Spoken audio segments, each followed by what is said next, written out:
Сәлеметсіздер ме, құрметті оқырмандар. Арқалық қаласындағы номері 2 облыстық әмбебап ғылыми кітапханасының әдістеме библиография бөлімі ақпан айында туған мерейтой иелері жайлы шолуды сіздердің назарларыңызға ұсынады. Мұстафин Тлеміс 1928 жылы Қостанай облысы Ұзынкөл ауданы Лаба ауылында дүниеге келген. Тарих ғылымдарының докторы, профессор, Қазақстан Республикасының Саяси ғылымдар академиясының президенті, Қазақстан жоғары мектебінің еңбек сіңірген қызметкері. Әл-Фараби атындағы Қазақ ұлттық университетінде еліміздегі алғашқы саясаттану кафедрасының негізін қалаушы. 1945 жылы Меңдіқара педагогикалық училищесін тәмамдаған соң еңбек жолын ауылындағы 7 жылдық мектепте мұғалімдік қызметтен бастайды. 1951 жылы ол Киров атындағы Қазақ мемлекеттік университетінің тарих факультетін бітіреді. Тлеміс Мұстафин 274-ге жуық еңбектің авторы. Әл-Фараби атындағы Казму-дың саясаттану кафедрасы Тлеміс Мұстафиннің жетекшілігімен Қазақстандағы ең алғашқы саясаттану энциклопедиясын, саясаттану және саясаттану негіздері атты оқулықтар шығарды.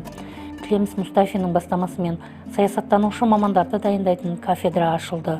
Елімізде саясаттану бойынша докторлық және кандидаттық диссертациялар қорғайтын бірінші диссертациялық кеңес құрылды. Қазақстан Республикасының Саяси ғылымдар академиясы ашылды. Шетелдік саясаттанушылармен халықаралық серіктестік орнатыла бастады. Серікбай Пірімжанұлы Тапаев 1948 жылы 16 ақпанда Амангелді ауданының Ақкісі ауылында дүниеге келіп, 1966 жылы Қайыңды орта мектебін бітірген. 1971 жылы Алматы ауыл шаруашылығы институтын тамамдағаннан кейін өз елі өлең төсегі Тастыға арнайы жолдамамен келеді. Шаруашылық директоры трактор егіс бригадасына жұмысқа қабылдайды. Көп ұзамай ол өзінің еңбек сүйгіштігімен көзге түсіп, бір қызметтен соң екінші қызметке жоғарылай берді. 1979 жылы Бүйректал совхозына бас инженер болып тағайындалады. Оның еңбек жолында Нұрмұхамбет Нұрпейісов, Иван Федорович Черкес тәрізді білікті де білімді басшылардан үйренгені аз емес. Жас болса да, лауазымды қызметтік міндетіне қызу кіріскен жас маман күндіз-түні бригадаларды аралап, шаруашылық техникасының ақаусыз жұмыс істеуіне барын салады. Жас жігіттің өзіне тапсырылған істі жанын сала істейтінін естіген облыс басшылары оны 1981 жылы Жангелдин ауданында жаңадан құрылған Алтынсарин атындағы кеңшарға тұңғыш директор етіп тағайындайды. Жәнібек Ғапбасов 1948 жылы 12 ақпанда Қостанай облысы Амангелді ауданының Үрпек ауылында дүниеге келген. Қазақ КСР халық ағарту ісінің үздігі, Қазақстан Республикасы білім беру ісінің құрметті қызметкері. Амангелді кентіндегі нөмірі 154 кәсіптік техникалық училищені механизатор, 1969 жылы Петропавл индустриалды техникумында оқып, техник-механик өндірістік оқыту шебері мамандығын алған.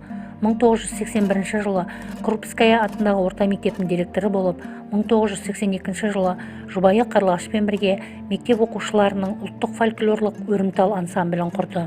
Ансамбльге қажетті кейбір музыкалық аспаптарды өздері жасады.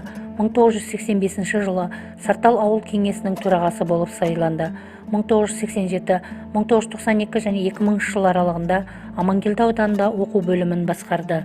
1988 жылы Құмкешу орта мектебінде директор болып тағайындалды. Осы мектеп жанынан ұйымдастырған Домбырадастан ансамблі 1993 жылы Түркияда өткен бүкіл әлемдік балалар фестивалінде жүлде алып, гала концертте өнер көрсетті. 1992 жылы Торғай облысында алғаш өткізілген мектеп директорларының байқауында үздік шығып, жыл директоры атанды. 2000 жылы Арқалық қаласындағы Торғай аграрлық колледжінің директоры болып тағайындалды. 2015 жылдан күні бүгінге дейін Арқалық қалалық ардагерлер кеңесінің төрағасы болып жұмыс атқарады. Бақыт Ғафуұлы Қайырбеков 1953 жылы 23 ақпанда Алматы қаласында дүниеге келген. Ақын, аудармашы, ұстаз, сценарист, режиссер, Қазақстан Республикасының еңбек сіңірген қайраткері. 1970 жылы Мәскеудегі Максим Горький атындағы әдебиет институтында оқыған. Жазушы баспасында, Қазақфильм киностудиясында, Қазақ КСР мәдениет министрлігінің репертуарлық редакциялық алқасында, Қазақ телефильмде, мемлекеттік қызметкерлерді қайта даярлау және біліктілігін арттыру институтының баспа ортасында жауапты қызметтер атқарған. 1979 және 1982 жылдары Абай атындағы Қазақ педагогика институтының аспирантурасында оқыды. 1987-1989 жылы КСРО мемлекеттік кино жанындағы сценаристер мен режиссерлар жоғарғы курсының тыңдаушысы болды. Шәкен Айманов атындағы Қазақфильм Галатова киностудиясында Қазақстан Республикасы президентінің телерадио кешенінде қызмет етті. Қазір Темірбек Жүргенов атындағы Өнер академиясында сабақ береді. Өлеңдерін орыс тілінде жазады. Қазақстанның құрмет орденімен марапатталған Махамбет Өтемісов атындағы сыйлықтың лауреаты. Кенжеғали Әбенұлы Сағадиев 1938 жылы Жангелдин ауданы Ақкөл ауылында дүниеге келген. 1960 жылы Киров атындағы мемлекеттік университеттің өнеркәсіп экономикасы мамандығы бойынша үздік бағамен бітіреді. Жас маман 1963 жылы Плеханов атындағы Мәскеу халық шаруашылығы институтының аспирантурасына түсіп, мерзімінен бұрын кандидаттық диссертациясын қорғап шығады. Ал 1977 жылы экономика ғылымдарының докторы, бір жылдан соң профессор атанады. Кенжеғали Әбенұлы Сағадиев Қазақстан Компартиясы орталық комитетінің тікелей шешімімен 1982 жылдың аяғында Целиноград ауыл шаруашылығы институтының ректоры болып тағайындалады. Кенжеғали Әбенұлы Целиноград ауыл шаруашылығы институтын 1990 жылға дейін басқарды. Іскер ұйымдастырушы және көрнекті ғалым Кенжеғали Әбенұлы кейін Қазақ мемлекеттік экономикалық университетінің ректоры болып Алматыға ауысады. 1994 жылы Қазақстан Республикасының ұлттық ғылым академиясының президенті, ал 1996 жылдың сәуір айынан бастап Қазақ мемлекеттік аграрлық университетінің ректоры болып тағайындалады.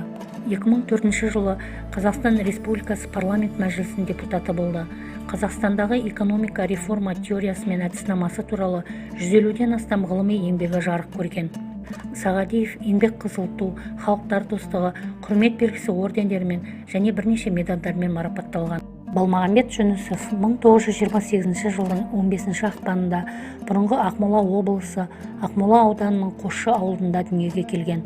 Орталық мектепті Тайтөбе ауылында тәмамдап, 1944 жылы Ақмола педагогикалық училищесін аяқтағаннан кейін Казму-дың журналистика факультетіне түсті. 1952 жылдан бастап Целиноградта шыққан облыстық, өлкелік газеттерде әртүрлі қызметтер атқарды.